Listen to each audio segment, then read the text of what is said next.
skin, so gorgeous. We thank the life gorgeous. Thank the life gorgeous. I love the life gorgeous. Its torso is so tight. Ladies and gentlemen, welcome to the Life Gorgeous. My name is Craig Kilborn. This is where I share my magical life in hopes of improving your life. One of my favorite guests is back. She is the godmother of Hollywood. Vintage LA is her Instagram. It's very popular. If it's worth remembering in Hollywood, Alison will tell us. Say hello to Alison Martino. Hi, thanks for having me back. How was that intro? Is that okay? Excellent. Thank you. So you're back in LA, but I know this week you were in Palm Springs and you now have a mid-century home in Palm Springs. I've seen all the pictures on your Instagram. It is stunning.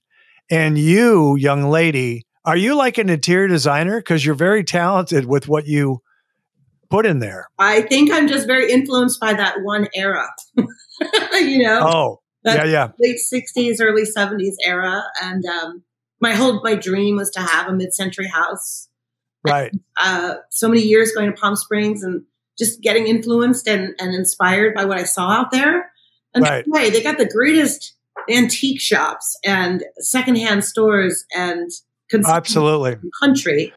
So it's very easy to get that look. Right. You also, in Palm Springs, this makes me laugh, but you've been talking about the restaurant, Billy Reed's, for a long time. And now I've gone there twice and I absolutely love it. I would drive by. Okay.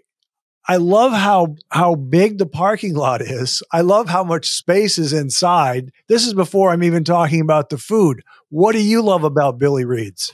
I'll start with the parking lot. I mean, I was just saying this the other day. The one thing I love about Palm Springs, I feel like they put the pause button on in like 1965 and it's never changed since, you know? I know. Parking lots, no tickets, no underground parking, no, you know, you take the ticket, you get lost, you know, where you parked your car, you know. This is, again, it's like it was 50 years ago. And so these parking lots are big and you can park anywhere. And I love the fact that it's like a hamburger hamlet of the desert. Yeah. Where everybody goes, because not everybody is going to Melvin's every night. I mean, that's another one of my favorite places, but that's a scene, you know? And I think if you just want to get some breakfast or coffee in the afternoon, right, cocktail at the bar after happy hour, this is the place to go. Not to mention Mr. Reed makes like 40 different types of pies. Well, that's the thing. I haven't had a pie there yet. And that's kind of what they're known for. I've had omelets there with their unbelievable hash browns, and I haven't had a pie. Yes. And so I'm enjoying it. And as far as Melvin's, that was my introduction to Palm Springs. And we walked in and we were like, it's kind of stuck in the 70s. At least it was a few years ago. And they have Sinatra on the cocktail napkins.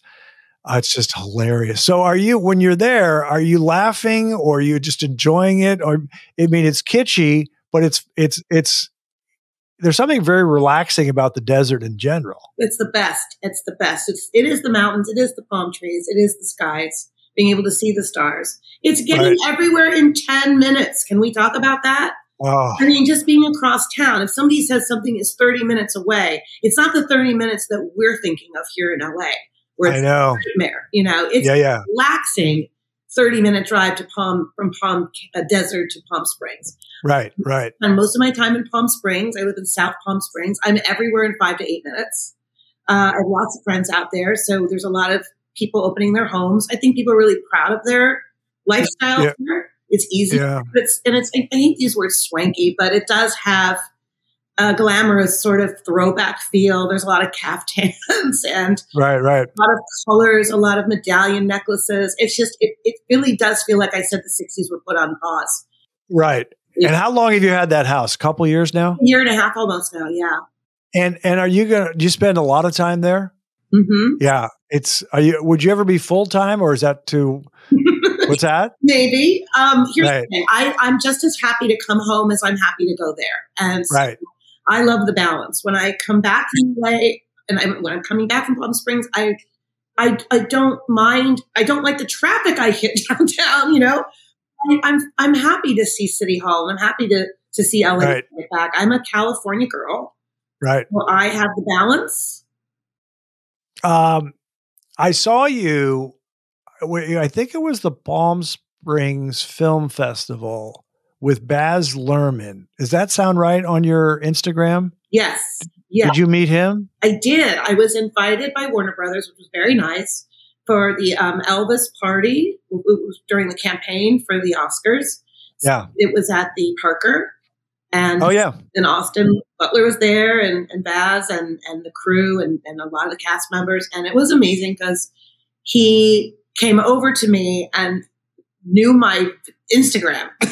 Oh, wow. And That's great. his publicist was there too. And she just kept saying he loves history.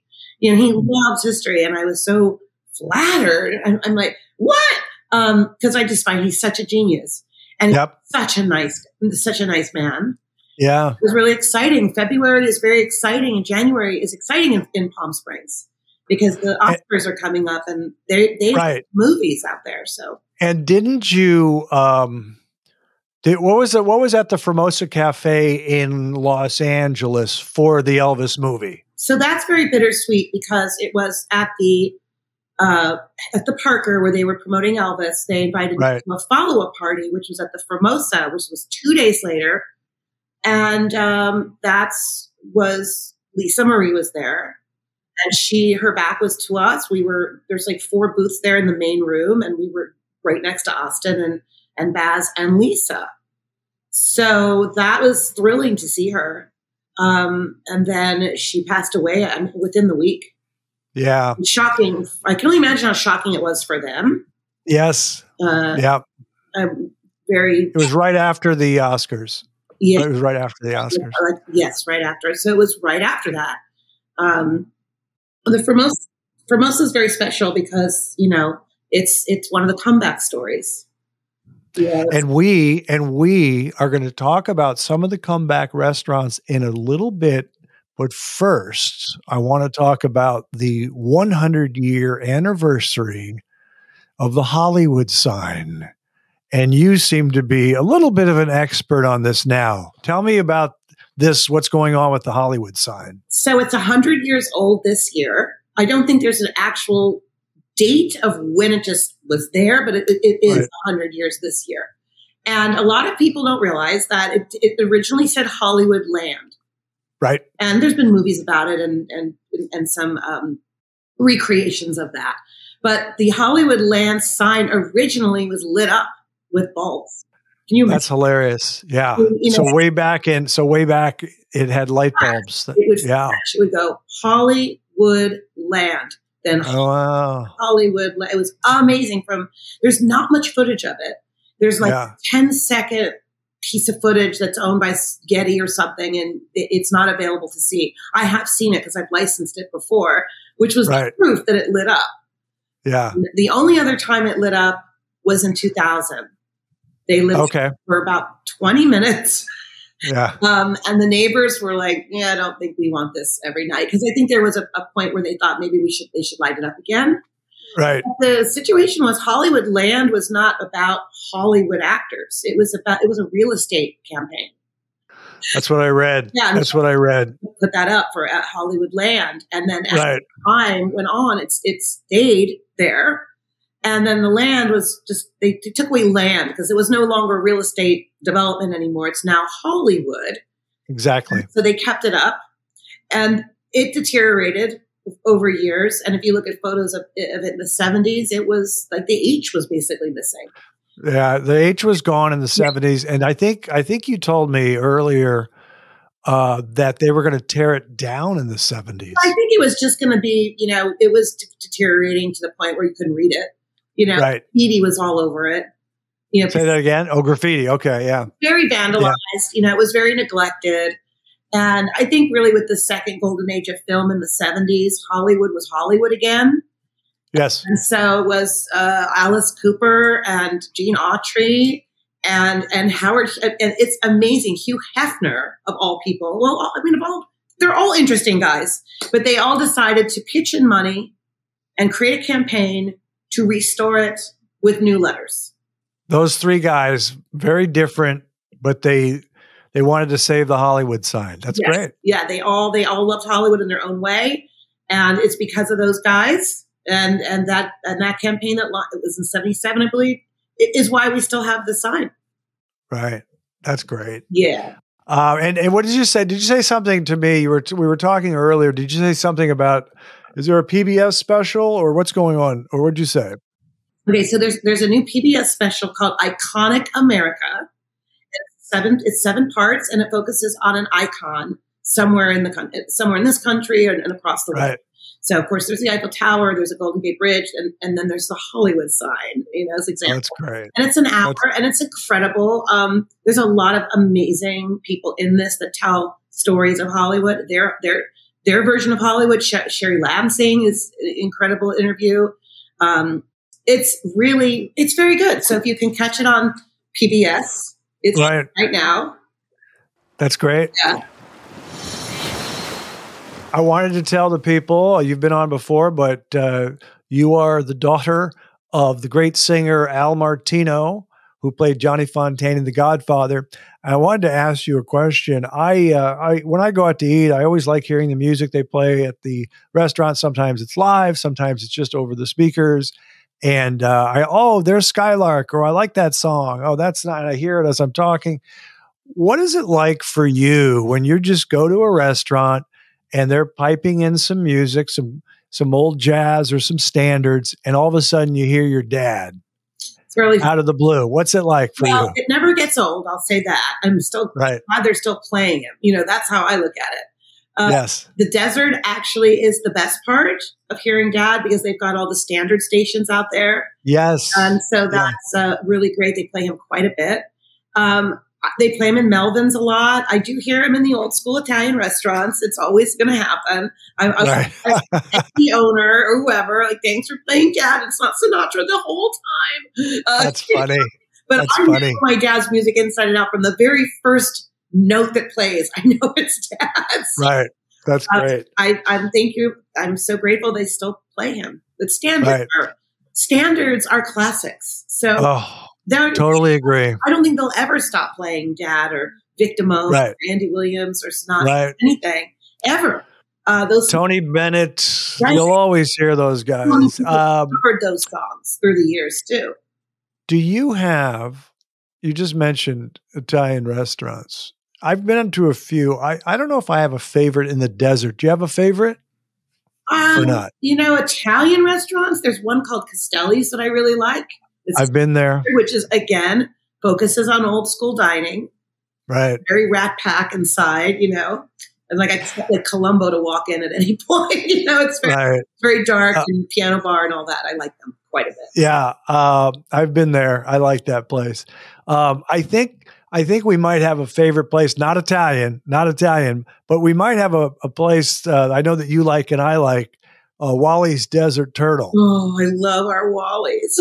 How would you describe that? Because that's been around, but it's got some glass chandeliers or crystal chandeliers, a lot of mirrors, and it's good food. And there's no windows in there. Right. Which I think is great. It hasn't changed since the early 70s. Mm-hmm. So it's got the step-up bar, piano lounge, a great sax player, and then you step around this very glamorous room, very old school, but not outdated. It doesn't look like it's trying to stay vintage. It's a classic, beautiful. The ceiling is incredible with all the wood, the carvings up there, and then they've got an atrium with beautiful trees inside. And they got one of the best happy hours, by the way. They really do. They do. They have lamb chops in their happy hour. I get DMs a lot. People they know that I like to eat out, and they'll say, where should we go in Carmel? Because it's my favorite place. Where should we go in LA? Where should we go in the desert? And I always say Wally's Desert Turtle. I list that place. It's pretty cool. Yeah. I want to switch to, because these people do They like my recommendations. I want to talk a little LA restaurants because you know a lot about them and what's closing, what's opening. And I just want to run a few by you. So first of all, one of your favorites and my favorites is Dan Tana's, and that's doing very well. Very well. How often do you go there? When I'm in LA, at least once a week. Right. Yeah. I mean, it was funny. The last time you and I were chatting on we talked about Dan Tana's and we headed over there. Yeah. Right. You know? So good. Yeah, it was so good. It's just one of the, again, that Dan Tana's feels like a club, like a members only club that everyone's welcome. It's like a gangster movie when you walk in, you know, the red tablecloths, the red booths. It's very, very old school, very vintage with the Chianti bottles hanging from the ceiling. And the waiters have been there going on 40, 50 years, which they name dishes after Dabney Coleman and different people. Yeah. Dabney and Harry Dean Stanton, you know, were big. Right. Yeah. He was a regular there. Yep. Yeah. So that's my go-to place. You know, that's my go-to. Right. I'll tell you a couple that I like because I always mention them, but I live in a different area. You live over near Hollywood, West Hollywood. I live over in Hancock Park, and I like Republique, and I like Bicyclette. Bicyclette is actually over on Pico near Beverly Hills. I know you're not as big a fan as Rayo's Hollywood as I am, but that's okay. We can like it. I do really much like it. So I hear there's a rumor of a comeback of a restaurant. Can you tell us, or not? Yes, I can tell you. This is a big one. Trader Vic's is coming back. Wow, ladies and gentlemen. I know. It's breaking news. Trader Vic's used to be at the Beverly Hilton, Merv Griffin's old hotel. Trader Vic's used to be on Wilshire in Santa Monica. Yes. Closed. It was in a Hilton hotel. Yeah. Big tiki god standing out front of it, you know. Exactly. It was a classic. And then when they built the Waldorf Astoria, it had to go. So it was leveled. It was devastating. A lot of the vintage features inside the one that we're talking about in Beverly Hills, that all moved. A lot of that moved to other Trader Vic's around the world. There are outside of the U.S. Right. We need more of them here. But they all went to a lot of it went to London, and the London one closed on New Year's Eve this past year, and I was there. So I wanted to close it out there, not knowing that there would be one coming back to LA. So I think some of the core from that will come to this one. Okay. Do you know the kind of the area where it might be? What's that? I do. Are you able to say? I don't want to get you in trouble. It's going to be very, very close to Dan Tana's. Oh, West Hollywood. Okay, not in Beverly Hills. Okay, yeah. All right. Yeah, but Beverly Hills is close to Dan Tana's too. So I'm not giving too much away, but it's going to be it's we can do a crawl one night. We can do Dan Tana's and Trader Vic's and probably not need a car. That's great. That's important in LA. I hear that Dear John's in Culver City is closing. Yes, that's so sad. There's not a date yet, but they are not coming. I don't think they'll. I think this is it. I think this is the last year. That's a popular place. I think like Jamie Lee Curtis is like one of her favorites or her favorite place. It's really. I've actually been there once and I had a blast, but I should have gone back. They had a piano player. It was great. Their steaks are amazing. They didn't credit for how good their food is. Matteo's, not Medeo's. Yes. I know Medeo's is open up on Sunset now, the Italian restaurant, but Matteo's on Westwood Boulevard is temporarily closed. Mm-hmm. Now that was a place that was very popular. So Maddie, we called him Maddie, was a very dear friend of my father's, and they knew each other back in the 50s in Philadelphia. Right.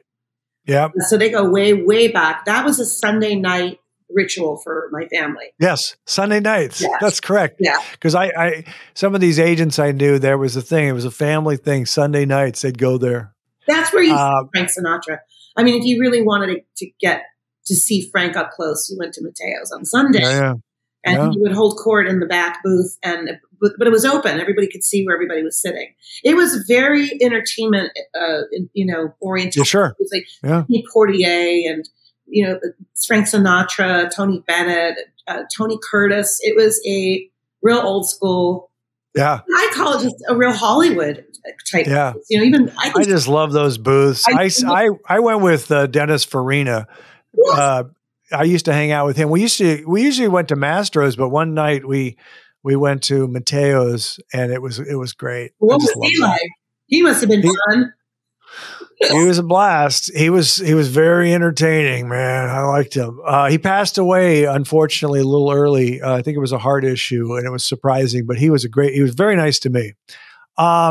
Quickly, let's see. What's up with the Chateau Marmont? I always like to ask you that. I used to live near it. Is it still semi-private, or what's going on? Do you know? I think you have to call and you've got to make a reservation to get in, but you can get a reservation. You go through the email. You call the hotel and you ask, I want to have dinner, I want to have lunch, I want to have drinks. They set up you email them and you can get in. Right. Walking in, it might be a little, they sometimes ask you what you're doing. Sure. I don't think it doesn't seem as popular as it was, because I just don't hear about it that much anymore. I don't hear about it as much either. Right. Sometimes there was a little attitude there. Sometimes it wasn't for me. Yep. But, I prefer the Beverly Hills Hotel coffee shop. Hotels, you know, I prefer that. Feels more at home to me. Yeah.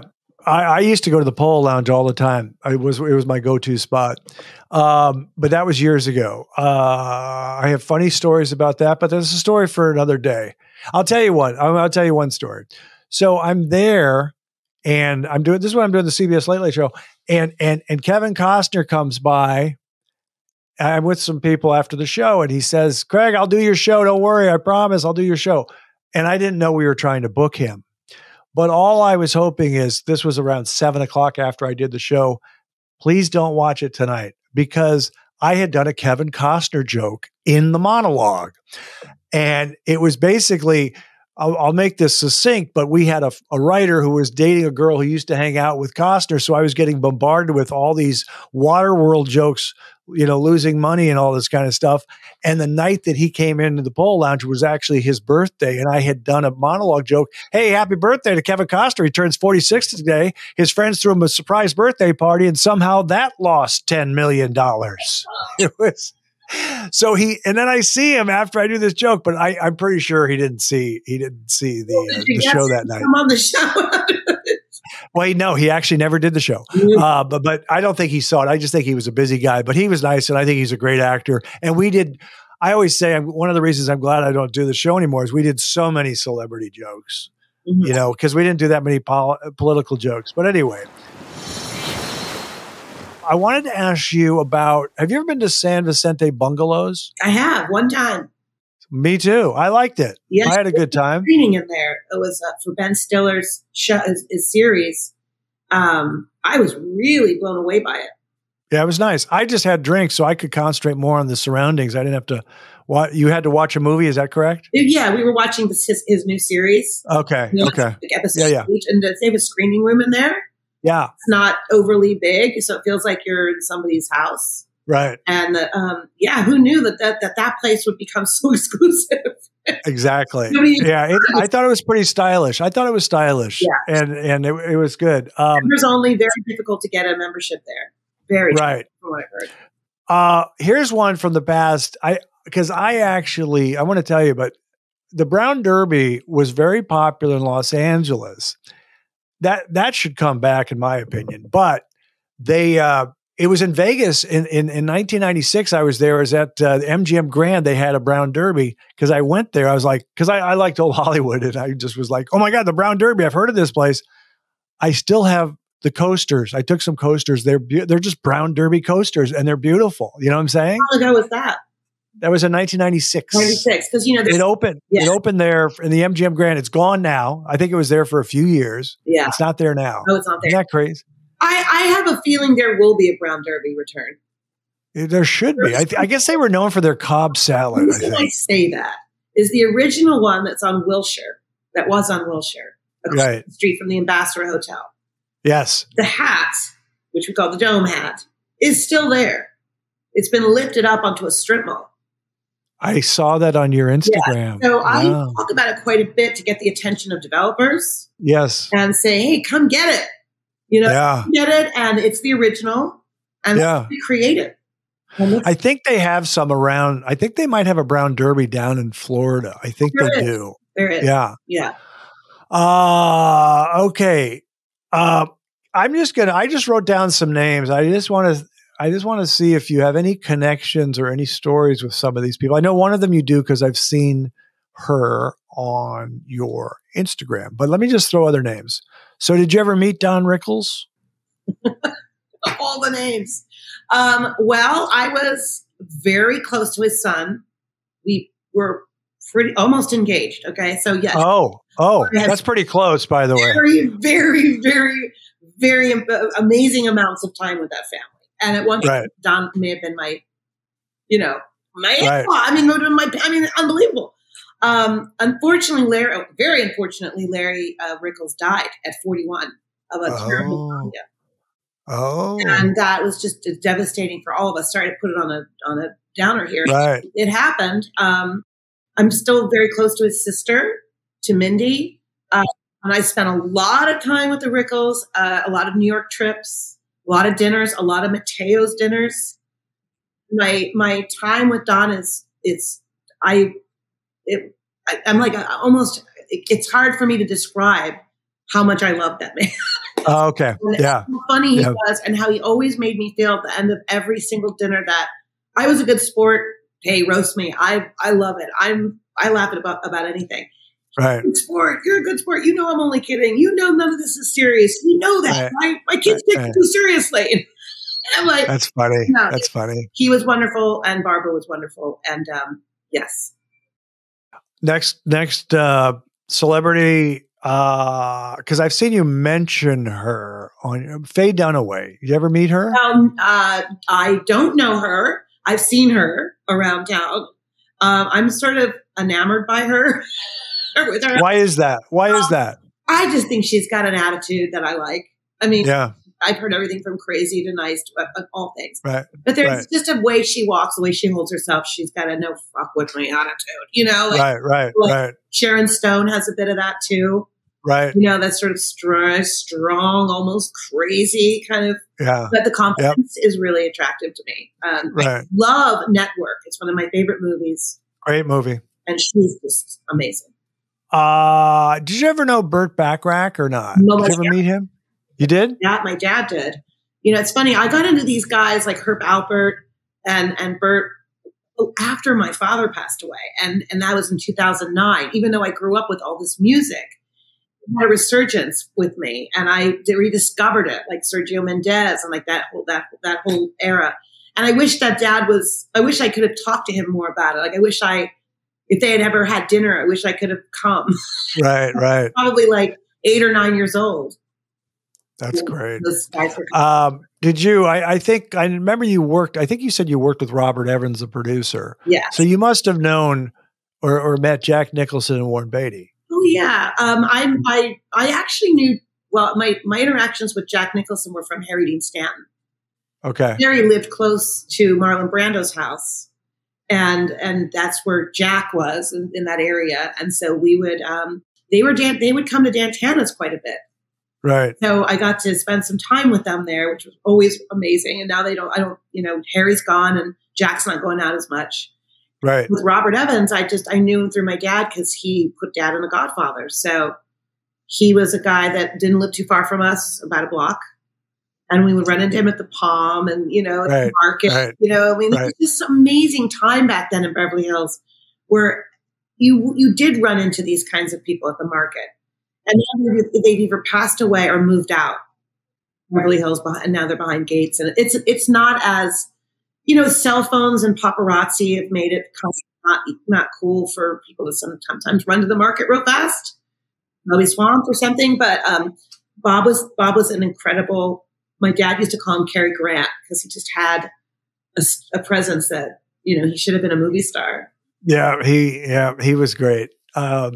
Last person I know, I've seen you with pictures of her, Charo.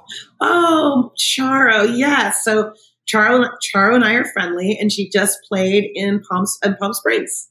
Oh, cool. The concert was incredible. Anybody wants to see a great show, see Charo. her guitar playing is outstanding. Yeah, yes. And she doesn't age. I don't know what she's doing, but he was running around. I thought I was like watching an episode of Love Boat again. She's great, and she's the sweetest lady. And she, was married to Xavier Cugat for years. Yeah. And Dad and Xavier were friends through the shy. How many during her concert? How many times does she say "coochie coo"? She didn't say it that much, but when she did, people went nuts. That is so funny. Okay, we're recording on a Friday night. We're both very busy people. You were so nice because you worked today and you came back. we're going to finish with the Life Gorgeous quiz. These are simple questions, profound insights. Can you name one team left in the NBA playoffs? Alison Martino. I am so not a sports person. I know. That's why I'm asking. I just want to see. It's funny if you don't know any of them. I really don't. Okay. I'm not knowing. Okay. This makes me laugh. And I'll just tell you, one of them is the Lakers are in it. Right? The Lakers, yes. Why not? But I wanted to tell you, years ago on The Daily Show, I was doing 5 questions with Jackie Collins, the writer. And I always started with geography, and I can't remember. Was it the answer? I know she would know the arena that they played back then in the 90s was the fabulous Forum, the Forum. So I said, "Where did the Lakers play? Where did the Lakers play?" And this is what she said: "I don't follow baseball." All right, that's the best answer ever. I can't. I laughed so hard. I mean, she was joking. What's that? What's that? That I would have known. Oh, yeah. Yes. The fabulous Forum. I'm not good at any sports questions. What do you think next? Okay, this is a food question I've been asking people. Name your 3 favorite sandwiches. Because I'm a sandwich guy, even though I don't eat a lot of carbs. So when I have a sandwich, it's a real treat for me. 3 favorite sandwiches. I love a French dip sandwich. Oh, good answer. We haven't had that one yet. And I am on a kick with that right now. Oh. Bleeps or wherever you can find one, just to dip it in. I love it. Yes. At Billy Reed's is my favorite fish sandwich I've ever had in my life. So it's basically like, if you're going to get chips, like if you're going to get, it's a fish sandwich. That's all I can say. It's very crispy. It's got a great bun. It's like, so it's fried fish, like with the tartar sauce or whatever. Tartar sauce on it. Okay, cool. It's one of my favorites. I'm a sandwich person too, so I really love a caprese sandwich. That's with the caprese salad. You're saying with the basil and the mozzarella and the tomatoes. That's very good. Yeah, especially on a baguette or something. Yeah, you got to have the right bread for all these sandwiches. It's all about the bread for me. So I'm going to tell you my 3 because I've named them before, and I want to see what I like. Reubens on pumpernickel or rye. Reubens. I like chicken salad with the cheddar cheese and the red onions. I love that. And then you mentioned fish. I like tuna melts. I like love tuna melts. Oh. If you're a big Reuben fan, and obviously even for chicken sandwiches, have you been to Daughter's Deli yet? Where is it? The owner that they own Langer's, and it's Langer's daughter. Oh no! Where is it at? West Hollywood, and it's the best Reuben I've ever had. So I'll have to check it out. And then Daughter's Deli, West Hollywood. Yeah, wow. Chicken sandwich. There's also a great chicken sandwich in Beverly Hills. What's the name of that place? That's down south, the South Beverly Grill. Okay. The best. Yeah. They were voted, I think, best chicken sandwich 3 years in a row. Oh, good for them. I'm going to check it out. I love that. I love that stuff. I mean, because I don't have to, it's fun to go out for lunch and have one of those, and then you come home and you don't have to go out for dinner if you it's good. 2 more questions. You grew up in Los Angeles. How do you handle the traffic? I heard you mention it earlier. Do you have road rage? Do you drive during off hours, which is what I do? What do you do? I have a vintage 560 SL Mercedes that I love that helps me tolerate it. Oh, so if you like driving, you might be able to tolerate it. Right. I Uber a lot too because I just don't like dealing with traffic. I mean, it's the greatest thing ever. So. Do you drive? Is it a convertible or not? Mm-hmm. Do you drive with your top down? With the top down? I will. I need to get it. I could never do. I would feel weird in LA. I would do it up in like Pebble Beach. A convertible would be cool there because there aren't too many people staring at you. You're just driving through the trees and everything. Yeah, no, this car's kind of it would be stupid not to take advantage of the fact that it's a convertible. Right. It's the pandemic. I have not taken the convert. I have not taken the top down. Right. And I love driving. Traffic is really, really bad, especially here in West Hollywood right now. Yeah. The freeway near us. Yeah. To go to the freeway, you got to go with enjoy your get the car you like. And it might, exactly. Yeah. Okay. Final question. Who is the most beautiful actress you've ever seen in person? Wow. There's so many beautiful ones. You can name you can say a three-way tie. I mean, okay. I remember seeing Natalie Wood when I was younger. Oh. And being so knocked out that I never got over it. Right. Like just that face. I saw her in a clothing store in Beverly Hills, and my mom explained to me, that's Natalie Wood. I was about 8. And Priscilla Presley was another one that I saw when I was younger that knocked me out, and her clothing and the way she just had that 70s hair, all of Charlie's Angels, Farrah Fawcett.